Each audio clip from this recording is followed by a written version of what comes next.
Welcome to the First Unitarian Universalist Society of Albany. I'm here all alone in Community Hall because it's snowing outside, but you're with me.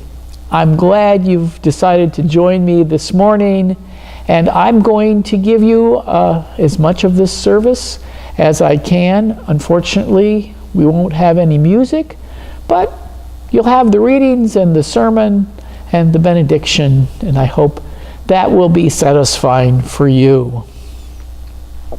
So, let's begin with the first reading from Brittany Packnett's Ware lecture that she presented in June at General Assembly.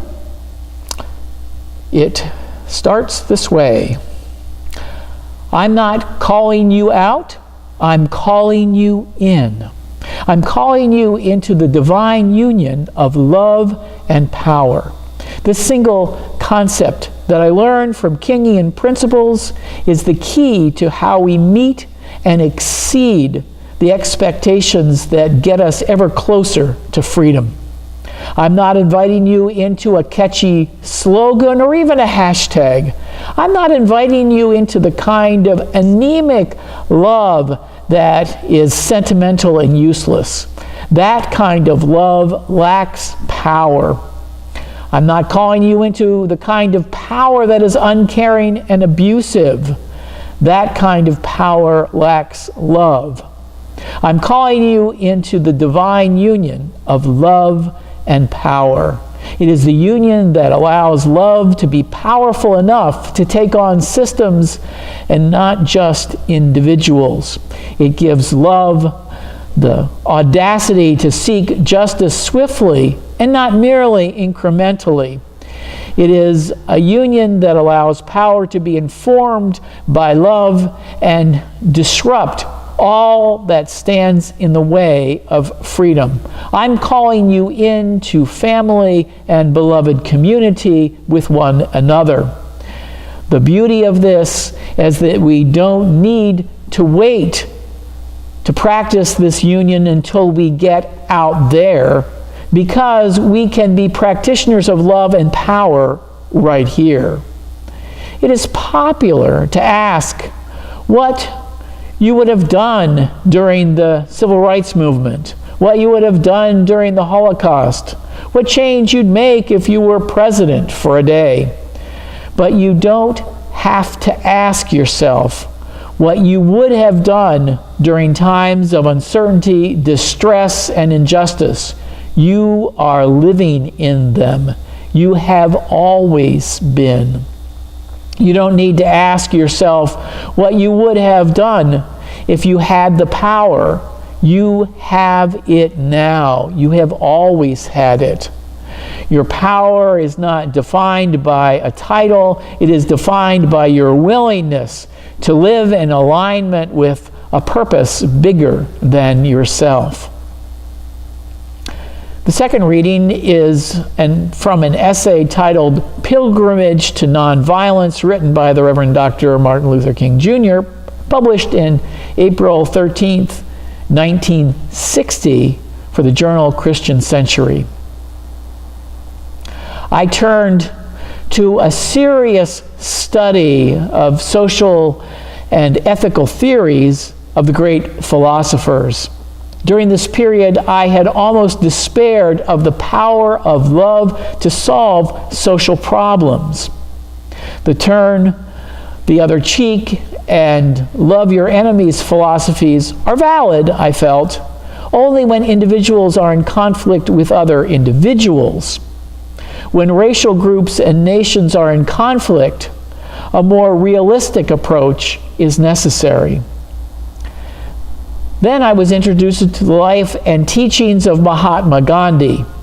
As I read his works, I became deeply fascinated by his campaigns of nonviolent resistance. The whole Gandhian concept of satyagraha was profoundly significant to me.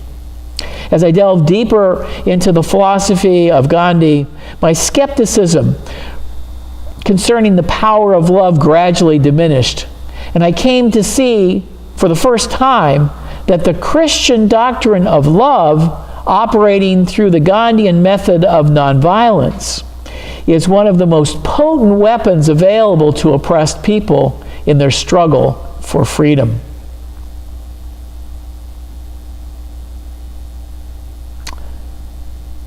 I remember being electrified as I heard the words you just heard by Brittany Packnett.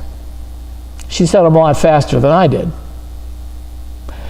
As someone who is dedicated a lot of energy in the 2000s to community organizing, and for a time leading a 35-member congregationally based community organizing project in the New York Capital Region, I thought about and practiced the divine union of love and power inside and outside my congregation.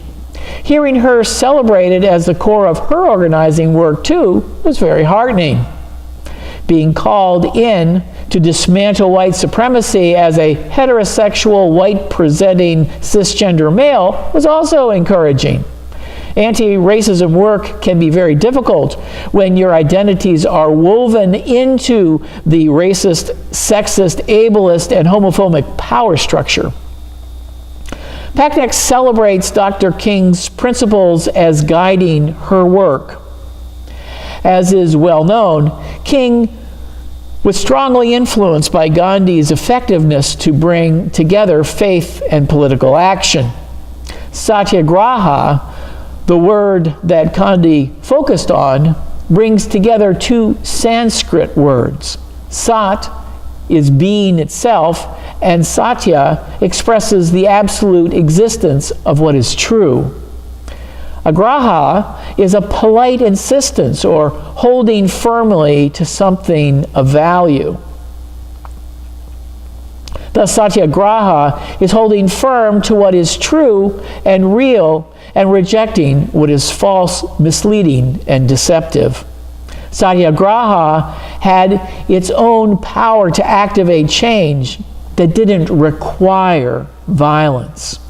Dr. King had a powerful message of Christian love, but not an effective example from Jesus of how to create institutional change. Jesus' prophetic action, overturning the tables of the money changers, failed to stop the temple's collusion with the Roman Empire. His protest scattered his followers and got him killed. Christian integration into the Holy Roman Empire's system of oppression didn't guide Dr. King either. The Protestant Christian collusion with slavery discouraged him even more. Gandhi solved the problem for King of how the love that Jesus taught and manifested in the world could become a force for social transformation. The Montgomery bus boycott that began in December of 1955 gave the new 26-year-old pastor of Ebenezer Baptist Church, a church just 2 blocks from the capital of Alabama, the seat of the Confederacy, a chance to test these Gandhian ideas to see if they might work. And amazingly, they did, using strategies of massive disruption and resistance, but without the use of violence. It worked with the Freedom Riders, too. It worked to gain federal civil rights and voting rights legislation, amazing successes that catapulted the young minister into the national spotlight. I know some of you lived through this time and watched it unfold with your own eyes. Yet for all the successes remembered, looking back over a great distance of time and space, most of us don't know about the power struggles. The leaders of the civil rights movement struggles with each other every step of the way. The Gandhian principles were not familiar to many, nor persuasive. Successes came, but they heightened awareness of how far black folks were from their goals. Every step toward Every step forward encountered barriers. Advocates of white supremacy constantly worked to undo, undermine, and subvert their gains. The federal courts were the most effective and reliable tool to implement their legislative gains. The slow gains made young black leaders impatient. With the taste of victory on their lips, they hungered for more, making setbacks all the more intolerable. They sought to force more gains through the application of power, black power. During the Mississippi Freedom March of June 1966, the first shouts of black power were heard alongside the shouts of freedom now. Floyd McKissick, and National Director for the Congress of Racial Equality, or CORE, and Stokely Carmichael, the Student Nonviolent Coordinating Committee leader, joined Dr. King on his march after James Meredith had been shot in the back at the beginning of the march. Carmichael and McKissick argued that black power was a better rallying cry for the movement to bring them together. Dr. King strongly disagreed. They argued about this for the rest of the march. The press immediately picked up the chant and the controversy and fed it with their divisive coverage. The advocacy of a more aggressive assertion of black power has a long history. Slave revolts were part of black resistance from the beginning. Hundreds of slave rebellions and insurrections took place in North America since the 17th century, including the one led by Nat Turner in Virginia in 1831. Some, like the Haitian Rebellion, won them their freedom. The novelty of Gandhian nonviolence competed with the more conventional revolutionary ideas of how to instigate social change that incorporated violence or the threat of violence. In Dr. King's essay, Black Power, from his last book, Where Do We Go From Here, published in 1967, he deeply reflects on the Black Power movement. In it, he wrote, "Love is identified with a resignation of power and power with a denial of love." It was this misinterpretation that caused Nietzsche, the philosopher of the will to power, to reject the Christian concept of love. What is needed is a realization that power without love is reckless and abusive, and that love without power is sentimental and anemic. Power at its best is love implementing the demands of justice. Justice at its best is love correcting everything that stands against love. Dr. King was a realist. He thought black folks had little to gain through violence and an enormous amount to lose. Black people in most communities are outnumbered and outgunned. The state has access to the police, the National Guard, and even the Army. In the South, in the 1960s, there were many white folks itching for an excuse to start killing as many Negroes as they could and put them back in their place. Fear was already very present, and amplifying it could cause a bloodbath, the kind of violence already seen in Tulsa, Oklahoma, Elaine, Arkansas, and the Rosewood Massacre in Florida. The problem with using the force of violence is it doesn't change people's minds. More often, it raises up a second generation of men ready to take revenge for the family's blood that was shed. As Dr. King famously said, "Darkness cannot drive out darkness, only light can do that. Hate cannot drive out hate, only love can do that." Dr. King wanted a moral victory of changed hearts and minds. He was fighting for the truth of the best of the American vision of equality, justice, and equal opportunity. It was the truth force of these commitments embedded in the hearts of white Americans he wanted to bring forth that had not been realized. These were core values found in Christianity too, that blacks and whites worshiping in separate church both affirmed. No matter how many portraits of Jesus are made that show him as blonde and blue-eyed, the Jesus we find in the Gospels was a marginalized person who was executed with two common criminals. Jesus has always been way more black than he is white. And that has amazing satyagraha. In Dr. King's words, the beauty of nonviolence is that in its own way and in its own time, it seeks to break the chain of evil. With the majestic sense of spiritual power, it seeks to elevate truth, beauty, and goodness to the throne. Therefore, I will continue to follow this method because I think it is the most practically sound and morally excellent way for the Negro to achieve freedom. Blacks are and will be for the foreseeable future a racial minority in this nation. Dr. King knew that they could never force their will on a nation without the risk of significant backlash.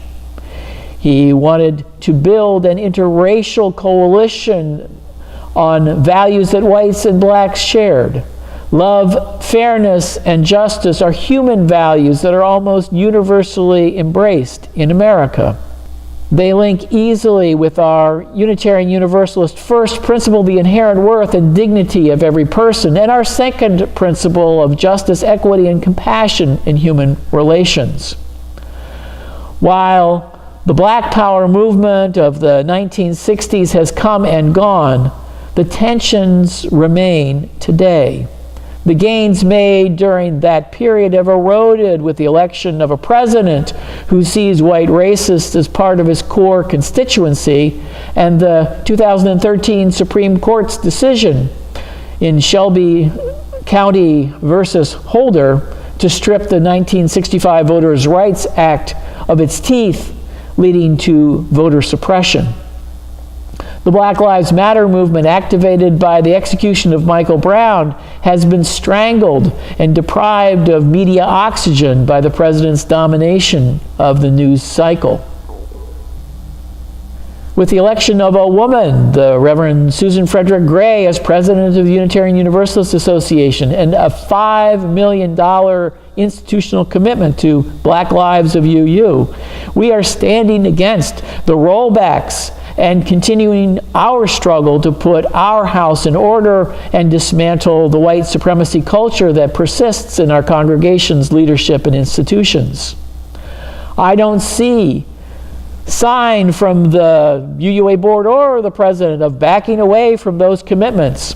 It is our commitment to transformational work in our congregations and society at large that is needed. Leah Purcell, Debbie Hoffman, Anne Marie Haber, and I are taking a class by UU-friendly trainer Didi Delgado on dismantling racism. Didi is in the front lines of this work, bringing us some of the latest ideas about how to do it. I'd like to share a few of them with you now. One of the first and most important, and for white folks the hardest, commitments is centering the issues and concerns of marginalized people. Most people naturally center themselves and their issues and concerns. It is a major step back from personal self-interest to center the needs of the oppressed. This begins with a serious commitment to listening for understanding and empathy first, stepping out of the center of attention to make room for other voices. We may not agree with what we hear, but by centering the marginalized, we are dealing with the issues of oppression first before we deal with the dominant group agenda. with our commitment of time and attention, we are saying to the marginalized, we care and you matter, countering the message they get from the dominant culture constantly, day in and day out. Dismantling racism outside of us requires us to become aware of it living inside us as a social disease. It is a chronic infection we caught from those around us before we ever got to preschool or kindergarten. It has been growing and colonizing our brain ever since. Getting this disease is not our fault. We did not ask for this toxic condition to grow silently within us. But once we start becoming aware of its presence, it is our responsibility to begin to heal it. It is a chronic infection we are likely to never be able to remove from our system completely. But we can do a great deal to manage the symptoms and prevent spreading the infection to others. So much of this disease process works deep in the subconscious. It takes concentrated attention to witness it and reprogram our thinking and responses. And this isn't just a white problem. Dr. King discusses 5 ways masters used to control the minds of the slaves. While slavery has now ended, those toxic patterns of self-destructive thinking are infections that are passed down from generation to generation in the black community. Every American who grew up here is infected with this toxic social brew, and we all need to help each other liberate ourselves from it. One way we do that is by building cross-racial relationships that help us contradict the stereotypes we might have subconsciously picked up over the years. As we saw with marriage equality, it is knowing people and appreciating the fullness of their humanity that helps change hearts and minds more than anything else.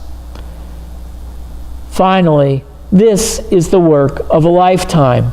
Anti-racist trainer Robin DiAngelo helped me give up the idea that I'll ever be completely free from the toxicity of racism. That doesn't mean that I can't make great strides. It just means that all of us are going to be prone unintentionally to hurting each other now and then. The goal of freeing ourselves from this social disease isn't perfection. It is being willing to disidentify with these patterns. And when they appear in our subconscious, in surprising ways, to take responsibility for them. Make a real apology and make amends for the harm we have caused. If we keep love at the center of this work and not fear or self-hate, then I believe we will be able to answer Brittany Packnett's call and realize a divine union of love and power right here and right now. And the benediction that I would have offered if you were here are these words. Of course, you may say this is not practical. Life is a matter of getting even, of hitting back, of dog eat dog. Maybe in some distant utopia, you say, that idea will work, but not in the hard, cold world in which we live. My only answer is that mankind has followed the so-called practical way for a long time now, and it has led inexorably to deeper confusion and chaos. Time is cluttered with the wreckage of individuals and communities that surrendered to hatred and violence. for the salvation of our nation and the salvation of humanity, we must follow another way. This does not mean that we will abandon our militant efforts. With every ounce of our energy, we must continue to rid our nation of the incubus of racial injustice. But we need not, in the process, relinquish our obligation to love.